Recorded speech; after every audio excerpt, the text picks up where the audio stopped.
விளையாடிய ஆடைக்காக பத்வா, கல்யாணம் பண்ணதுக்காக தேச துரோகி பட்டம். ஆனால் அத்தனையும் உடைச்சி உலகில் நம்பர் 1 ஆன சானியா மிர்சாவை தெரியுமா? 6 வயசில் மாட்டு சாணம் முழுகின கோர்ட்டில் விளையாட ஆரம்பித்தவங்க 16 வயசில் விம்பிள்டன் ஜெயிச்சு இந்தியாவுக்கே பெருமை தேடி தந்தாங்க. ஆனால் அவங்க போட்ட சின்ன ஸ்கர்ட்டுக்காக மிரட்டல்கள் வந்துச்சு. பாகிஸ்தான் கிரிக்கெட்டரை கல்யாணம் பண்ணப்போ நீ இந்தியாவே இல்லைன்னு நாடே வசப்பாடுச்சு. கேமரா முன்னாடி கதறி அழுதாங்க சானியா.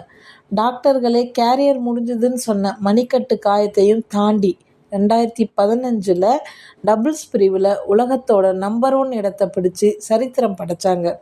விமர்சித்தவங்க வாயை தன் ஆட்டத்தால் அடைச்ச இந்த சிங்கப்பெண்ணுக்கு ஒரு லைக் போட்டு நம்ம சேனலை உடனே சப்ஸ்கிரைப் பண்ணுங்கள்.